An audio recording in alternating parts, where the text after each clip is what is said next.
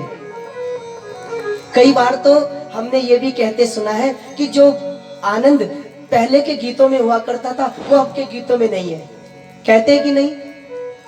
महान गायक का गाया हुआ गीत सर्वसम्मत होता है। तो ये गीत तो महान से भी महान गायक, मां सरस्वती जी की विशिष्ट कृपा है नारद जी पर। वो तीनों लोक में जाकर के भगवान नाम संकीर्तन कर सकते हैं, उनको अनुमति प्रदान है। तो ऐसे गायक ने इस गीत को गाया है और तीनों लोकों में इसकी वंदना की जाती है। ये विशिष्ट गुण है। वदंती त्रिलोकेषु, तीनों लोक इसकी वंदना करते हैं। आकाश लोक, ये मृत्यु लोक और पाताल लोक। पाताल लोक में बैठ करके बलि, जो अगली बार हमारे इंद्र होने वाले हैं, वो भी वहां पर भागवत जी का गान कर रहे हैं। और मृत्यु लोक में कहीं ना कहीं भगवान की कथा होती रहती है। और आकाश मंडल में नारद जी, ऋषि कुमार, ब्रह्मा जी सभी मिलकर के भागवत जी का गायन करते हैं। तरंती भवसागरा, भगवान के अर्चावतार का इतना सुंदर व्याख्यान है भागवत जी में कि भक्त भगवान की कृपा से भागवत जी का अध्ययन करते करते ही मुक्ति को प्राप्त हो जाता है। ऐसा ये शास्त्र है जिसकी हम सभी लोग कथा श्रवण कर रहे हैं। भागवत के कुछ विशिष्ट गुण भी है।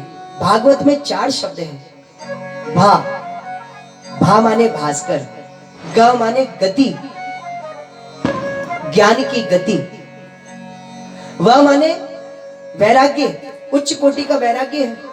विदुर जी जैसे वैरागी संत भी हैं, ज्ञानी भी है श्री सुखदेव जी जैसे। और ये ज्ञान का दीपक है जिसने तीनों लोगों को जागृत किया हुआ है। और ता माने तरणी, जैसे हमें कहा जाता है कि किसी व्यक्ति को अगर भवसागर से मुक्त करना हो तो उसको 2 लोगों की सेवा विशिष्ट करनी चाहिए, एक गौ की और घर में माता और अपनी पत्नी से प्रेम बनाकर रखना चाहिए। जो व्यक्ति पत्नी के धर्म कार्य में उसका हाथ पकड़कर चलता है तो वो पत्नी गौ की तरह भव सागर में अपने पति का हाथ पकड़कर चलती है। ये शास्त्र कहता है। आप ऐसा मत समझना शर्मा जी, मैं अपनी ओर से कह रहा हूं, ये तो शास्त्र सम्मत बात है। क्यों आचार्य जी? तो मैं आपसे निवेदन कर रहा था कि भागवत ये तरणी है, ये नौका है। जो कोई व्यक्ति भगवान की सेवा करता है, कथा श्रवण करता है, ये कथा श्रवण का फल आकाश मंडल में जाकर के नौका बन करके हमको भगवान के चरणों तक पहुंचाता है। ये भागवत कहाँ श्रवण की गई? देखिए, कथा श्रवण का जो मुख्य स्थान है वो नैमिषारण्य है। नैमिषारण्य में 88,000 ऋषि मुनि रहते हैं।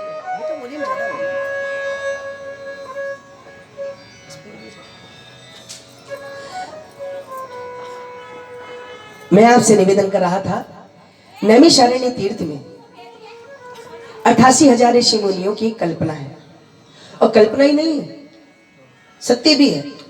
ऋषि कौन? आप और हम सब लोग भी ऋषि ही हैं। संत केवल किसी कपड़े का नाम नहीं है, किसी चोले का नाम नहीं है। संत तो एक प्रवृत्ति है। ये सभी लोग गृहस्थ संत हैं और ये दिन भर अपने कार्यों को निपटाते हैं और सायंकालीन समय पर एकत्र होकर के भगवान की कथा श्रवण का लाभ लेते हैं। नैमिषारण्य तीर्थ लखनऊ से 72 किलोमीटर पहले, अगर हम इधर से जाते हैं तो पड़ता है। सीतापुर एक क्षेत्र है, वहीं पर नैमिषारण्य तीर्थ है।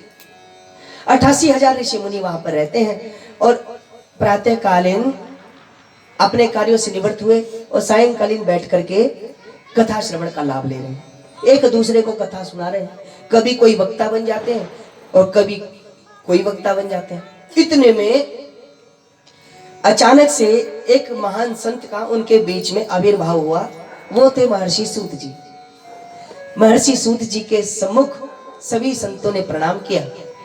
यद्यपि सूत जी ने सबसे कहा है कि आप सभी हमको प्रणाम क्यों करते हैं, हम तो आयु में भी आपसे छोटे हैं। सभी ऋषियों की सम्मति से एक प्रश्नकर्ता बने महर्षि शौनक जी। शौनक जी ने कहा, महाराज देखिए, बड़े तो पता नहीं कौन कौन होते हैं। धन वृद्धा, बल वृद्धा, आयु वृद्धा।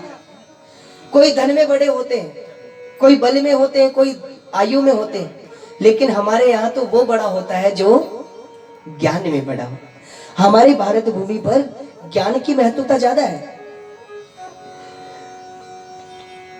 सूत जी ने सभी संतों को प्रणाम किया और कहा कि ये जब आपने मुझे उच्च आसन पर बिठा ही दिया है तो अपने मन की जिज्ञासा आप मुझसे कहें। तो मैं भी आपसे निवेदन करता हूं, जब आपने कथा व्यासपीठ पर मुझको आसन दिया ही है, आगामी दिनों में आपके मन में सत्संग से संबंधित कोई शंका, कोई बात मन में हो तो आप जरूर चर्चा कीजिएगा। आप जब चर्चा करेंगे, वो चर्चा आपके घर के युवाओं को सत्संग के प्रति प्रेरित करने में आपकी सहायक बनेगी।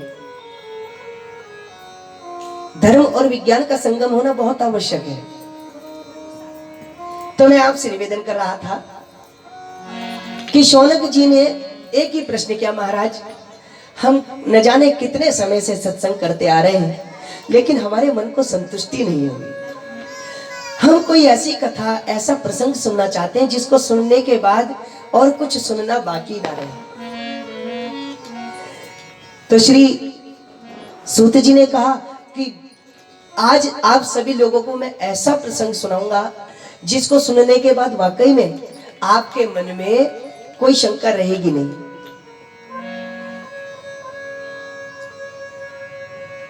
शौनक आदि ऋषियों ने कहा, महाराज ऐसी कैसी चर्चा है? सूत जी कह रहे हैं कि उस चर्चा का मैं अभी भी प्रत्यक्ष प्रमाण देख के आया हूं। मैं तुम्हें श्रीमद् भागवत की कथा सुनाने वाला हूं, जो श्री सुखदेव जी के श्रीमुख से न जाने कितने संतों ने श्रवण की है और मैं भी श्रवण करके आया हूं। तो श्रीमद् भागवत के प्रभाव से कुछ और सुनने का मन हमारे मन में नहीं होगा, क्यों? सूत जी कहते हैं ये कथा है ही ऐसी। इस कथा में भगवान की लीला के साथ यम, नियम, आहार, प्रत्याहार के साथ साथ भगवान की लीला के साथ साथ भगवान के भक्तों की भी कथा है। मुझे लगता है कि श्री भक्तमाली जी ने जो भक्तमाल ग्रंथ की दिव्य रचना की है, कहीं ना कहीं वो भागवत से ही प्रेरित है। भागवत में अनेकों भक्तों के चरित्र हैं। तो मैं आपसे निवेदन कर रहा था कि श्री सूत जी ने कहा कि मैं आज आप सभी लोगों को भागवत की कथा श्रवण कराने वाला हूं। अच्छा, तो ये भागवत कैसा ग्रंथ है, किसने लिखा, किसकी वजह से हम सुन रहे हैं? सूत जी ने कहा ये सब काम बाद में, पहले मंगलाचरण करते हैं। मंगलाचरण में क्या?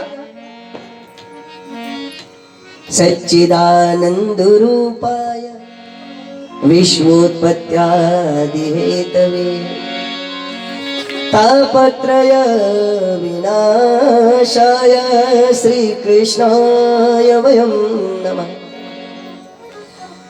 भगवान सत्य स्वरूप है, प्रकाश का स्वरूप है, आनंद का स्वरूप है। सत्य शब्द सुनने में अच्छा लगता है, लेकिन सत्य है क्या? बहुत छोटी सी बात है।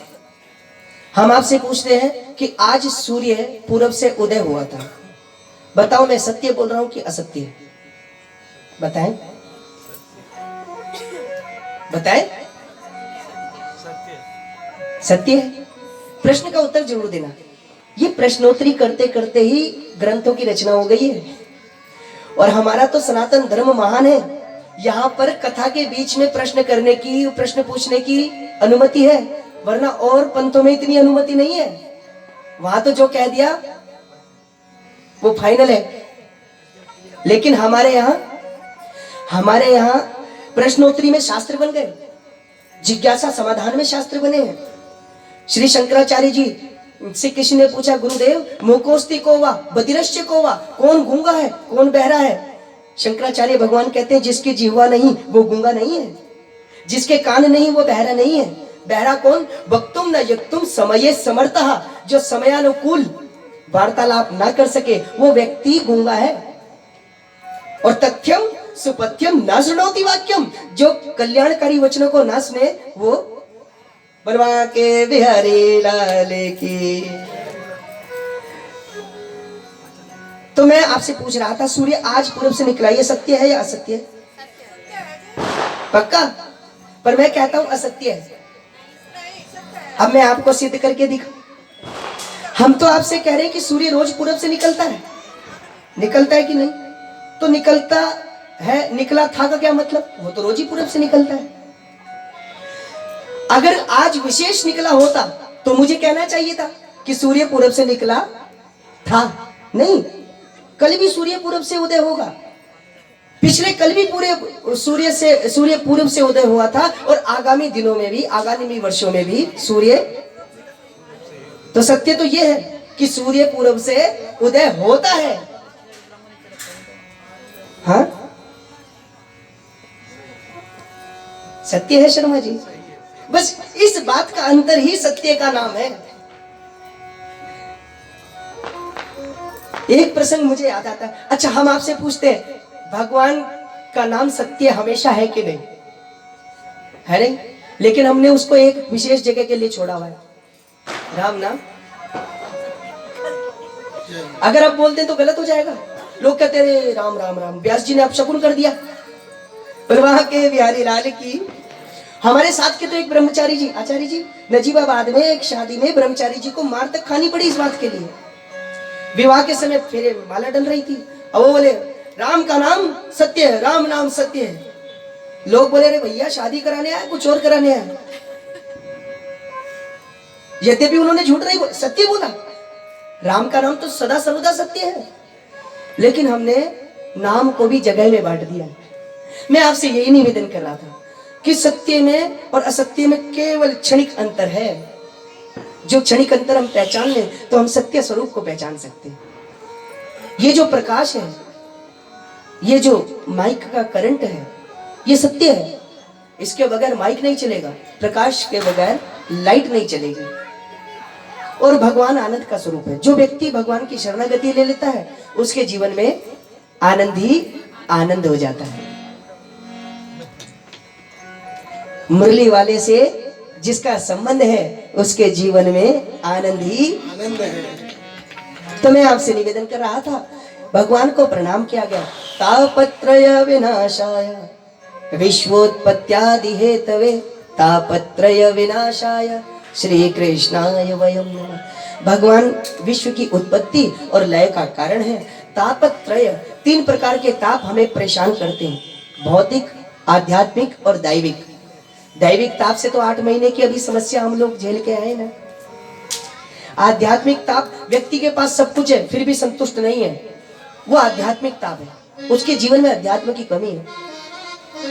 मैं आपको सत्य घटना बता रहा हूं, किसी और के साथ नहीं घटी, मेरे साथ घटी। जब अभी लॉकडाउन की स्थिति थी तो हरिद्वार में मेरे पास एक ऐसे व्यक्ति कुंडली दिखाने आए, जन्म कुंडली, जो स्वयं लोगों का इलाज करते हैं, बहुत अच्छे खासे डॉक्टर हैं। आप गए थे ना आचार्य जी, है ना, उनकी लैब भी। अब वो लोगों के सिर के दर्द का इलाज करते और खुद का सिर का दर्द नहीं गया।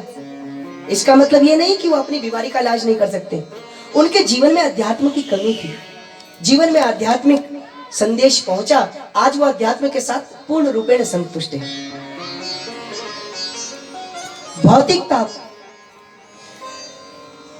कई बार न चाहते हुए भी हमारे साथ अप्रिय घटना घट जाती है। इन सभी तापों का उन्मूलन करने में, शमन करने में भगवान समर्थ है। भगवान कौन है? कर्तुम अकर्तुम समर्थ, कर्तुम अकर्तुम अन्यथा कर्तुम समर्था। करने योग्य है जो नहीं करने योग्य, और जिसको दुनिया कहती है ये नामुमकिन है, उसको भी भगवान कर सकते हैं। बलवान के बिहारी लाल की जय। ऐसे प्रभु की हम पावन कथा सुन रहे हैं, और इस कथा का भी स्वभाव है तापत्रयोन्मूलनम। ये कथा का भी स्वभाव है, ये तीनों प्रकार के तापों को नष्ट कर सकती है। फिर दूसरा प्रणाम किया है श्री सुखदेव जी को। वो सुखदेव जिनके जन्म के पहले ही भगवान को प्रकट होकर के दर्शन देना पड़ा, और जन्म के बाद सीधे वो वन को चले गए, और पीछे पीछे श्री व्यास जी हे पुत्र कहते हुए उनको बुला रहे हैं, पर वो नहीं देख रहे। यद्यपि होता उल्टा है। जब हमारा जन्म होने वाला होता है, कपिल उपाख्यान आएगा भी भागवत में, जिसको हम सांख्य शास्त्र के नाम से जानते हैं। सांख्य शास्त्र डॉक्टरी का विशिष्ट शास्त्र है। डॉक्टरी का एक, ये मान सकते हैं कि आप बेसिक मॉडल है। विशेषकर मैं आपसे कहूं तो जो लोग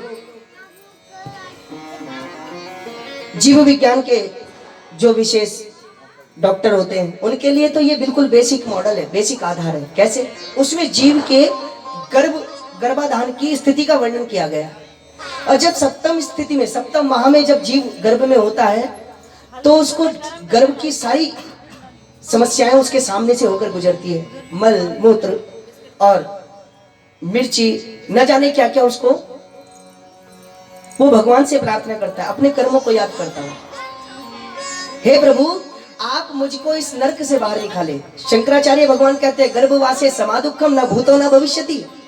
गर्भ जैसा दुख न भूतकाल में किसी को मिला है और न भविष्य में किसी को मिले। ये जीव कहता है मैं इस भयानक नरक में फंस गया हूं, प्रभु आप मुझे इस नरक से बाहर निकालिए।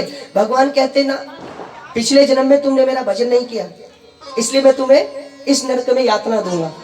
और जीव कहता नहीं, मैं इस नरक से बाहर निकलते सबसे पहले आपका भजन करूंगा। हाँ, किया था ये वादा तेरा, नाम नहीं भूलूंगा, जपूंगा हमेशा तेरा, नाम ही रटूंगा। लेकिन हुआ क्या? बाहर आए, जब गर्भ से बाहर आए तो सबसे पहले बोलना था प्रभु का नाम, लेकिन भूल गए। और माताजी ने कहा ये तुम्हारे पिता, वो पिता बोलने लगे ये तुम्हारे दादा है, ये दादा हो गए, भगवान तो खो गए। तो मैं आपसे निवेदन कर रहा था कि जब कर्म की गति से हम लोग परेशान होते हैं, उस समय में सुखदेव जी भगवान का भजन करने जाए, और वृक्षों ने उनकी गवाही दी। ऐसे सुखदेव को हम प्रणाम करते हैं। कथा प्रारंभ होती है श्री नारद जी, श्री सुखदेव जी, श्री सूत जी सभी ऋषियों को बता रहे हैं महाराज इस कथा की महानता मैं आपको क्या बताऊं। इस कथा को एक बार श्री नारद जी जैसे संत ने भी सुना है।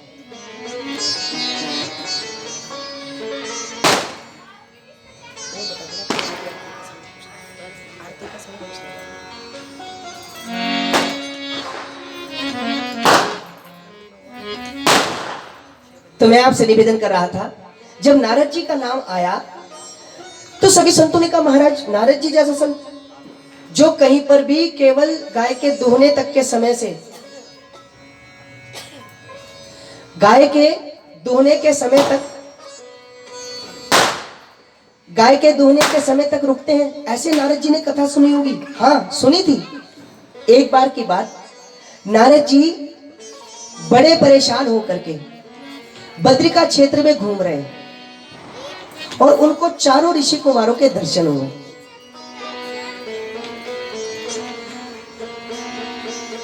सनत, सनंदन, सनातन और सनत कुमार, चारों ऋषि कुमारों ने नारद जी को देखा तो नारद जी को प्रणाम किया। धन्य हो महाराज, आपके दर्शन हुए, लेकिन आप जा कहाँ रहे हैं? कथम ब्राह्मण। नारद जी ने कहा प्रणाम हो महाराज, आप मिले, आपके दर्शन मुझे हुए। वो बोले महाराज कथम दीन मुखा, ये तुम्हारा दीन मुख क्यों है? ऐसे दीनता के बिल्कुल परेशान हैरान, इतनी समस्या क्यों लेकर कहा जा रहे हो? नारद जी बोले महाराज मुझे कुछ समझ में नहीं आ रहा है। समझ में क्यों नहीं आ रहा है? नारद जी ने बताया कि मैंने भगवान की लीला का दर्शन करने के लिए, तूने अजब रचा भगवान खिलौना माटी का, ये संसार भगवान ने बनाया। आपने, भगवान ने ये सृष्टि का निर्माण किया। मैं इस सृष्टि की सुंदरता देखने के लिए पृथ्वी लोक पर विचरण करने आया, लेकिन मैं देखकर हैरान रह गया। मैंने सोचा कि भगवान ने इस पृथ्वी को बनाया है, इस पृथ्वी के जीव को बनाया है, तो मुझे लगता है कि यहाँ पर सभी लोग भगवान के समकक्ष होंगे। क्यों? क्योंकि सब भगवान का ही स्वरूप है। सिया राम मैं सब जग जानी, अकरहु प्रणाम जोरी जुग पानी। लेकिन यहाँ जब मैं गया तो मैं जाते जाते देखा कि एक आश्रम में बहुत सारे बच्चे खेल रहे थे। अब बच्चे खेल रहे हैं तो मैंने किसी से पूछा बच्चे किसके? किसी व्यक्ति ने बताया ये बच्चे ब्रह्मचारी जी के।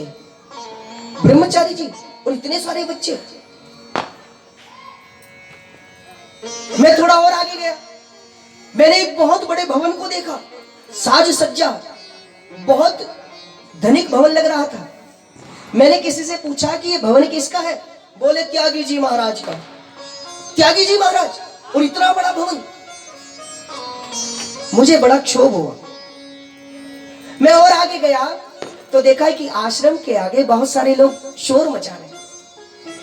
मैंने किसी से पूछा भैया ये किसका आश्रम है, इतना शोर क्यों हो रहा है? लोग बोले शांत रहो, ये मौनी जी महाराज का आश्रम है। मौनी जी महाराज का आश्रम हमेशा